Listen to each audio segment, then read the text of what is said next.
Hello, and welcome back to Buddhist Socialism. If you have not seen the other videos, I highly recommend that you go back and watch them. And now, I'll pick up where we left off. Any religion, in particularly Buddhism, depends on sharing for its existence. This temple, for example, survives on the generosity of the village people who live in the area nearby. They all live in poverty, yet they still manage to spare enough food for the monks, bowls in the morning by sharing with us what they would otherwise be able to eat themselves.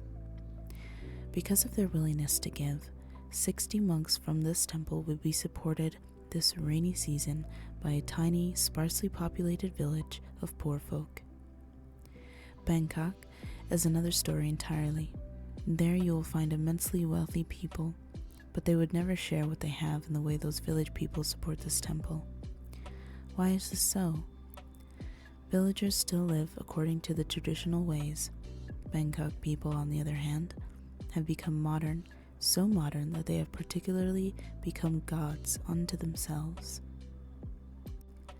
What is meant by having something extra to share with others? For some, $100 million still is not enough. They never have anything extra to spare for anyone else. They want billions and trillions. For them, there is no such thing as surplus or having more than they need. Then there are others who have only modest resources, yet they can find enough to share with others who have less. Socialism, then, is based on this one simple principle in accord with the way of nature, that none of us should take more than what we really need. We should share whatever we have with those who have less. This does not mean that we should not produce a surplus. People have a right to produce more than they need, and it is even appropriate to do so if the surplus is shared with others. Even those with little to spare have something to share, although they may not realize it. We have a natural right to take as much as we need, but not more. If we were each to exercise this natural right to the extent allowed by nature, this world would be filled with a contentment such as we attribute to heaven, the realm of God, or the Buddha, where there is no dukkha, no unsatisfactoriness. This, then, is the highest law of nature, to take for ourselves only what we need, and to try to accumulate or produce something extra for the benefit of society as a whole. This is socialism according to the laws of nature.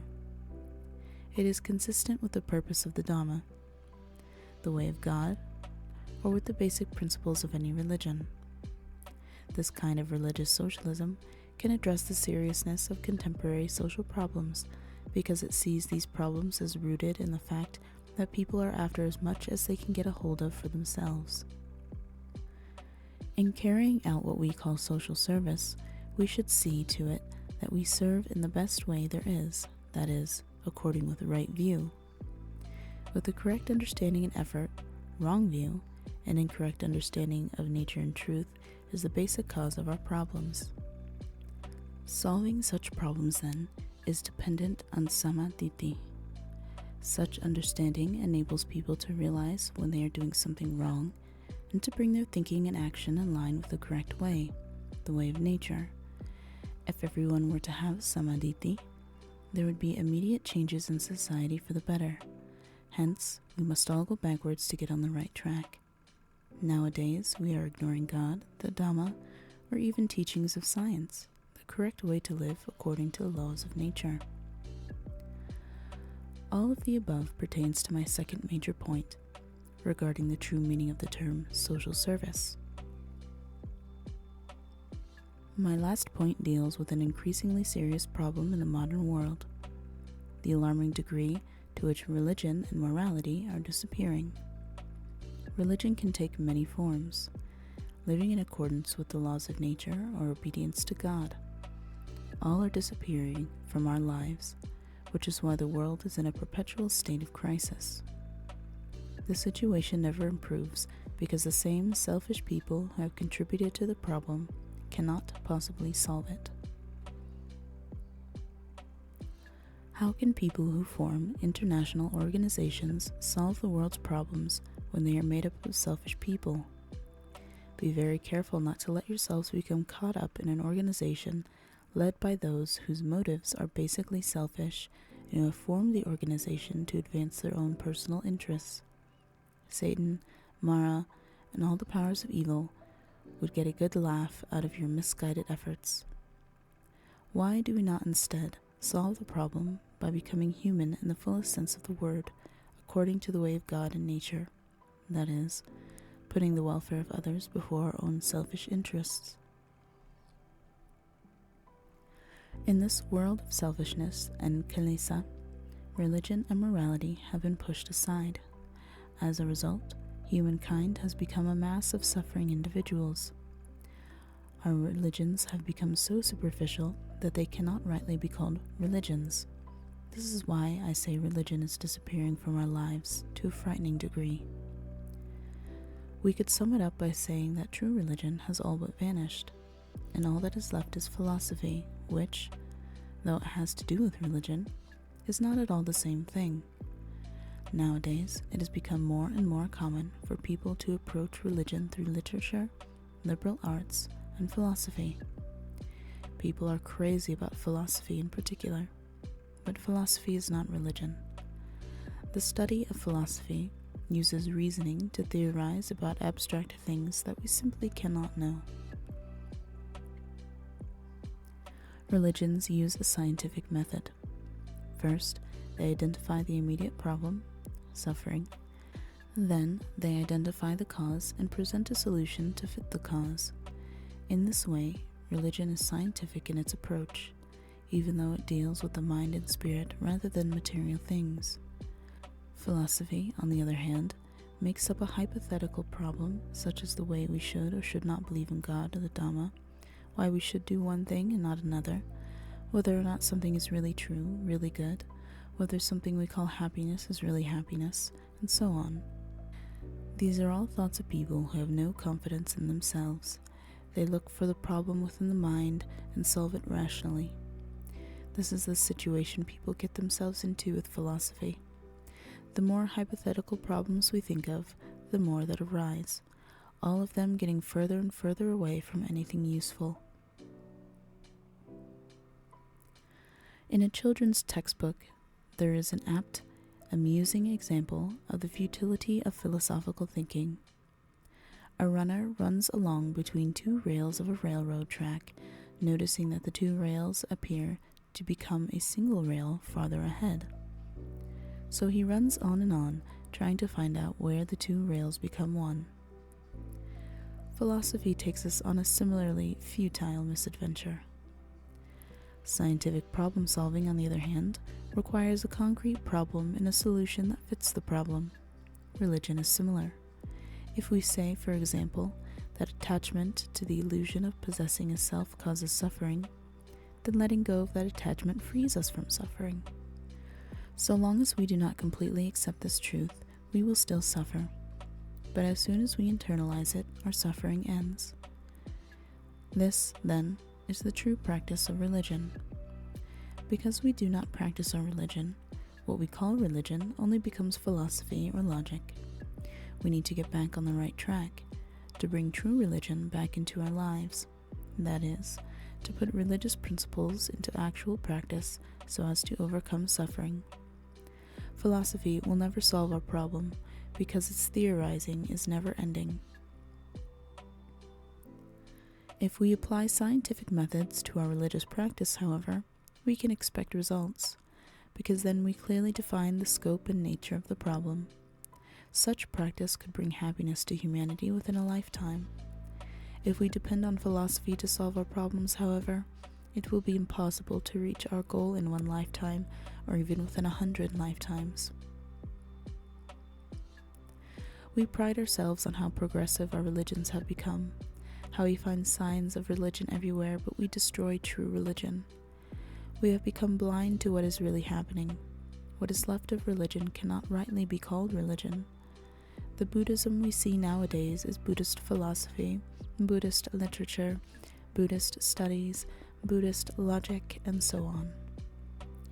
People interpret this as a sign that religion is flourishing. The opposite is true. It is vanishing from the world, and the superficial aspects of religion that remain cannot solve the problem of suffering. All religions the world over are disappearing in the same way. The goal of every religion is to put an end to self-centeredness, to a me and mine kind of thinking. Accordingly, every religion has certain practices intended to eliminate self-centeredness. Such practices are what they constitute as religion. If there were no practice but only discussion about overcoming self-centeredness, then there would be no true religion, no matter how skillfully people spoke about it. Morality is also disappearing to an alarming extent. People lack self-discipline and think only of fun and the pursuit of sensory pleasure of taste, touch, sight, smell, and hearing. They have discarded morality, or worse yet, trampled on it, calling what is wrong right and what is evil good.